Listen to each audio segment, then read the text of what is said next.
Hey procrastinators! Today I have a fun Christmas collaboration with my friend Renee over at Delaney Jane Cards. If you aren't subscribed to her channel, you are missing out. She is a very talented card maker and has a fantastic Christmas card to share with you today. I will link to it in the description box below. Make sure you check it out after you're done watching my video. I'm serious, you don't want to miss it. If you got here from her channel, then welcome to my channel, and I hope that you enjoy what you see. I am so excited to have you here. So today, I made a scene card with the Stamptember Heffy Doodle Filled with Love stamp set. You guys, this stamp set is so incredibly cute that I just couldn't resist getting it. In my head, I envisioned those stockings hanging in front of a fireplace. I don't have any stamps or dies of a fireplace though, so my first thought was to use my Cricut. I hopped on Design Space to look there, but I don't pay for access anymore. They had a couple fireplaces, but honestly, nothing that really striked my fancy enough to pay a couple bucks for an image. I looked on Google, and I didn't really see anything with a Creative Commons license that I felt would be worth my time to try and trace using Shirkuts-a-lot either. So I decided I was going to try and draw my own. Now, you have to understand that this is a big deal for me. I don't draw, not even a little bit. I may be crafty, but I'm not an artist in that sense. However, I figured that most of the lines would be straight, and I had a brick stamp from Tonic Craft Kit number 14 that would at least save me from doing the brickwork. So I used those Google images of fireplaces as an inspiration and grabbed my T-square ruler and I got to work. Now when it came to the part of the fireplace where the fire goes, I needed something round to start the shape, so I just used a mini pot of gilding flakes. However, anything round in the size that you need will do. Then, the actual fire part of the fireplace, that was a complete hot mess. I edited that part of the video out, but I couldn't draw a fire to save my life. So I went into Design Space, found a fire image, and cut it out of some scrap paper to use as a stencil. This image happened to be free in Design Space. It's from the Three Birds Life's a Party cartridge. They rotate out their free cartridges often though, so depending on when you are watching this video, the file may or may not still be free. After I had everything drawn out and penciled to my liking, I traced it over with a black pen. This is just an old Creative Memories fine tip pen that I had in my stash. I can't believe it still worked and wasn't dried out, considering this thing is ancient.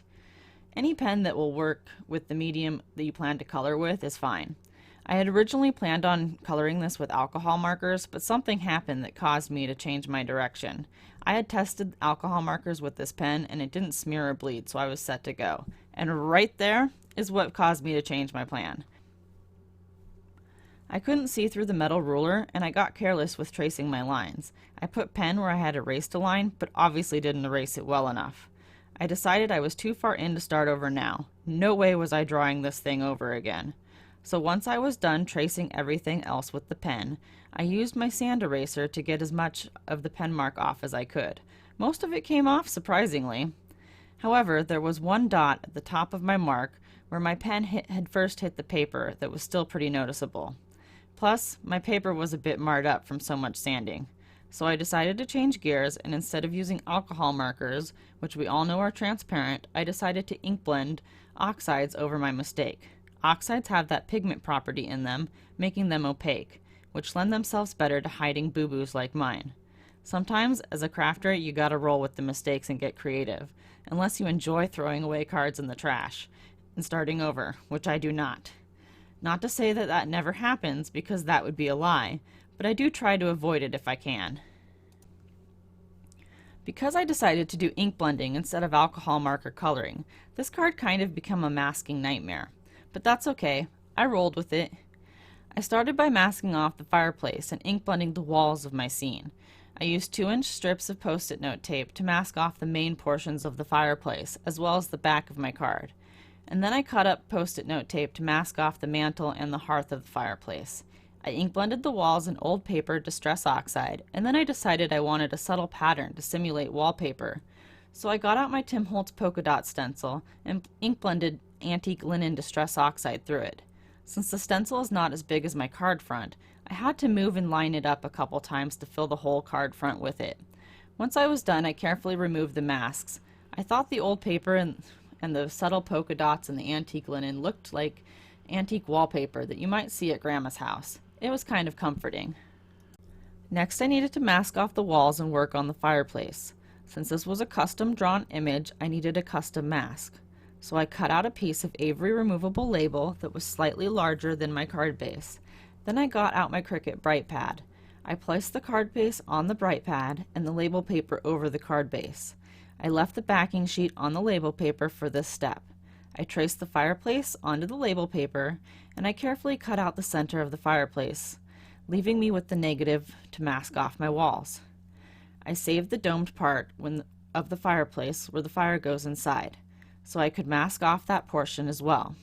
I probably should have thought about this when I did my previous masking, but honestly, I just didn't. I carefully adhered the masks to my card front. To mask off the mantle and the hearth of my fireplace, I just used Post-it note tape again. I didn't leave those parts of my mask intact because I didn't want to have to remove the mask to cut them out and then have to replace the mask again. Once the masking was complete, I started inking up my brick stamp from Tonic Craft Kit number 14, but any brick stamp that you may have would work here. I inked the brick stamp in fired brick and then tapped the edges of the stamp with my mini ink blending tool with aged mahogany to give it a little variation in color. I repeated this until I filled up the entire fireplace with brickwork. Sometimes I would just take the stamp and dab it in some aged mahogany and stamp over the previous stamping with that to add a little bit of more variation in color. As I have said in previous videos, I really don't like to have to double stamp with an acrylic block though, so I didn't do it a whole lot for fear that I would misalign my stamp and ruin the whole thing.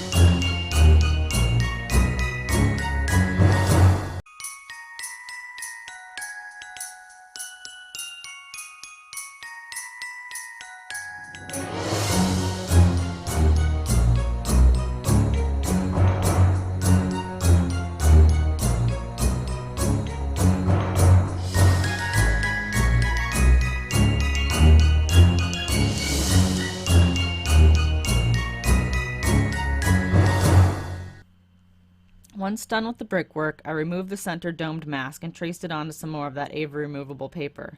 I cut the dome out and I placed the negative piece on my card front to protect my brickwork. Then I carefully cut the fire out of the dome mask and I placed it on my card front. It was time to ink blend that glow from the fire. I used distress oxides and scattered straw, squeezed lemonade, and dried marigold. Looking back on it now, I wished I would have used less squeezed lemonade or none at all. I did not get the contrast I was looking for between my fire and the glow around it. I wish I had realized that I wasn't happy with it, with the lack of contrast at least, between my fire and my glow, but I didn't realize that until after the piece was fully dried, and I had already thrown away my masks. Next I placed the mask around the glow before removing the fire mask. This helps make proper alignment easier. I used the distressed oxides in squeezed lemonade and spiced marmalade on the fire. Looking at the video now, maybe more spiced marmalade probably could have been used to help the contrast. Every card is a learning experience, in my opinion.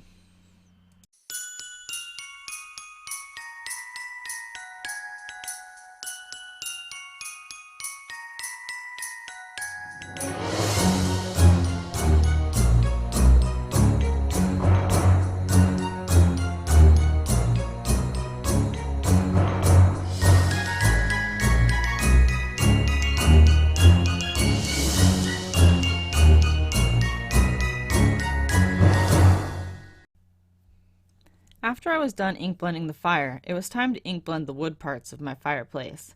I moved the masks that were protecting those areas so that they now protected the brickwork on the fireplace. I did flip the mask around just in case the ink was still wet on them, as I didn't want to contaminate my colors at this point in my project. To color the portions of the fireplace, I used walnut stain and vintage photo distress oxides.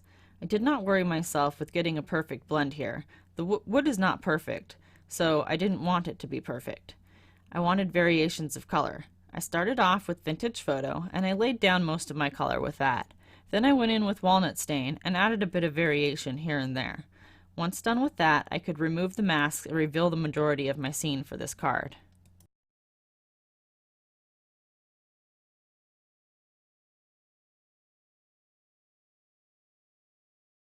Don't worry, I haven't forgotten about those adorable critters in the stockings. We're going to stamp those out right now. I used Gina K amalgam ink to stamp out the snowman and the reindeer from this adorable set. I used the residual ink to stamp on a scrap piece of Avery removable labels so I could mask off the critters and stamp the stockings for them to hang out of. I think part of the reason why I was so drawn to this stamp set is that I have a stocking kind of like this. Mine is a panda bear though, as it was a play on my first name, because of course I was Amanda Panda when I was little. I only needed to fussy cut out the bottom portion of the masks, so that's all I did. Why subject myself to more fussy cutting than I absolutely have to, right? When I stamped out the snowman stocking, I was lazy and I didn't want to clean my stamp. Usually I have a dedicated piece of acetate that's cut to fit to my stamping platform, but I couldn't find it, so I just used the back of the stamp packaging. Works in a pinch. I ended up stamping the stocking a little too low for him though, and I did not like it. So I just stamped him out again while I had all my stamping supplies out. No biggie, I had enough room on the piece of cardstock. I was much happier with my second try. I colored both images off camera with my Master's Touch alcohol markers from Hobby Lobby. I'm not really a pro at alcohol marker coloring, and I didn't do anything fancy. Once I was done coloring, I fussy cut both images out right on the outside of the black line. I was unable to purchase the dies with this set. I glued them flat on the card base with Ranger Multimedia Matte adhesive.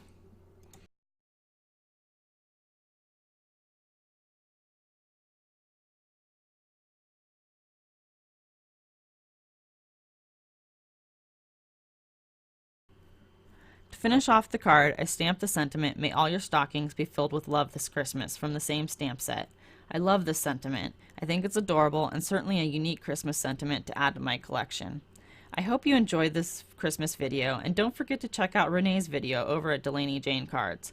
I have her video linked below in my description. If you enjoyed my video, please give me a thumbs up, and I would love to hear from you in the comments below. As always, have a great day.